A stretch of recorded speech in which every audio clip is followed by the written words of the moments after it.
summarize, as Moses was returning to Misr from Midian, Yemen, God talked to him at Tour Valley, that is next to the Abyssinian highlands, the Tour, at the Sudanese-Abyssinian border, which is currently called Al-Gadarif, which was the southern part of Misr before the British colonisation.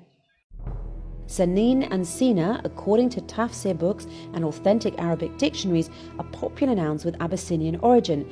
So the Tour, Sanin, and the Tour, Sina, are the Abyssinian highlands, the Tour that is known to be the Abyssinian Tower, the source of the full flooding river, which is Al-Bahr al-Major, or the River Nile, the origin of the first civilization on earth. God ordered Moses to escape with the Israelites from the western side of Mecca, which is southern Misr, now northern Sudan, to the south, where the Abyssinian highlands, the Tour, is located.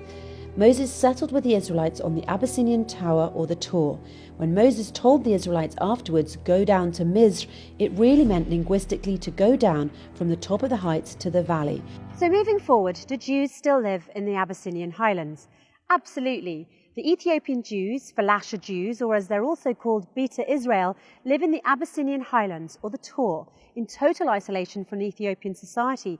Even their looks are different from the rest of the Ethiopians, as they have to some extent lighter skin, because of their origins as the descendants of the Nubian Kush, who settled in Abyssinia after Moses escaped from Pharaoh in North Sudan, or more precisely, in the southern part of Misr before the 1899 border division that separated Sudan from Misr.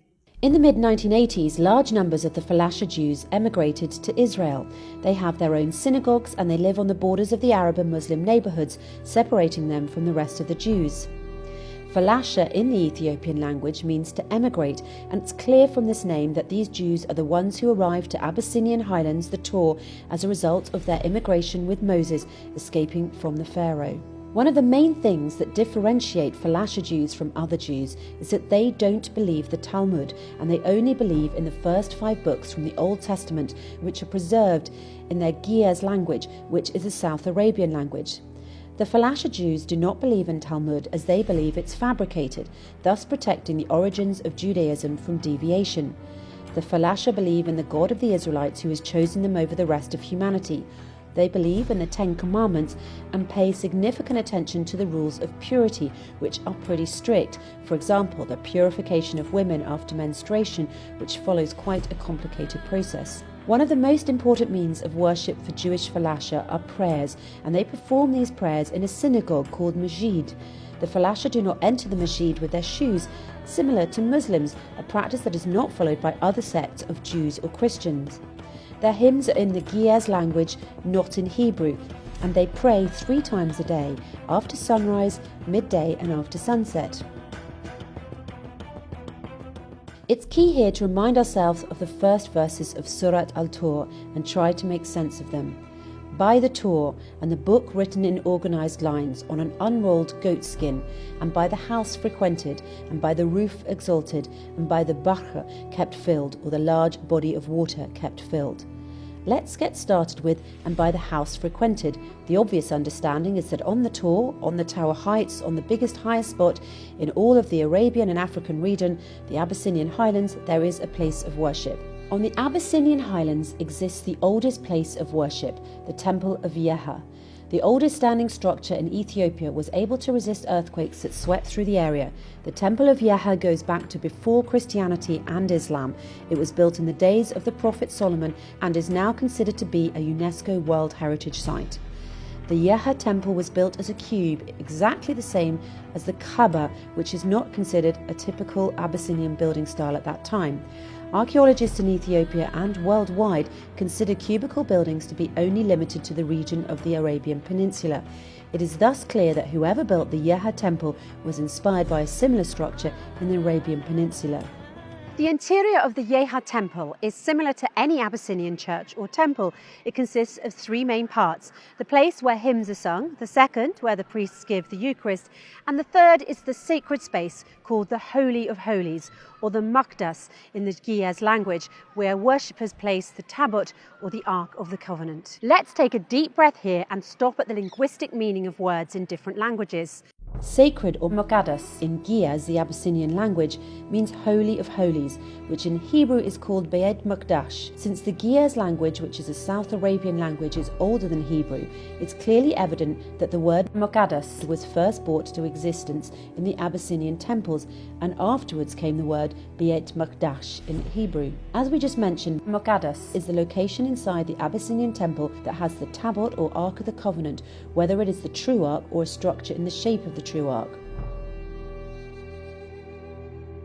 What if I tell you that the Yeha temple is the actual place that used to hold the true Ark of the Covenant before it was moved to the Church of St. Mary of Zion in Ethiopia? This church is surrounded by tight security and no one is allowed to approach it except for one priest who spends his life inside and has to be a descendant of Prophet Solomon.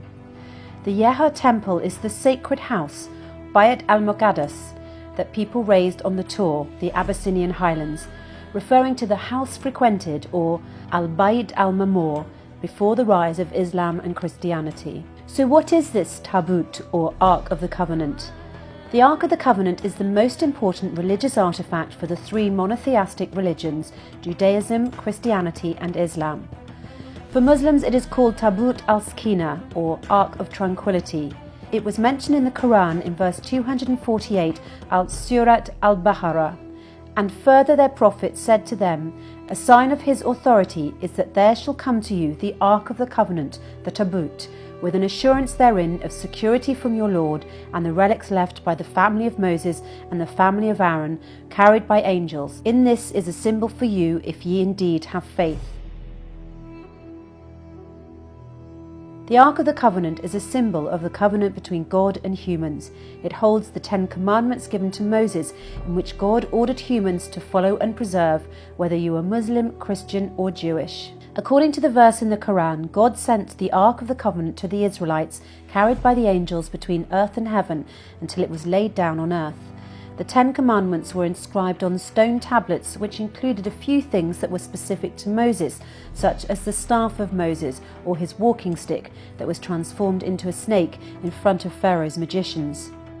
The key question here is, where is the Ark of the Covenant? Where is the chest that contained the stone tablets of the 10 commandments? Its current location is the Church of St. Mary of Zion in Abyssinia, and as we mentioned before, it was previously held in the Yeha temple, which is also referred to as Bayt al-Muqaddas. It's pertinent here to further examine the reasons we believe that the Yeha temple, or Bayt al-Muqaddas, is the sacred place that preserved the Ark of the Covenant. First, Bayt al-Muqaddas is an Abyssinian Giaz word meaning the place of worship where you put the Ark of the Covenant, the Tabut.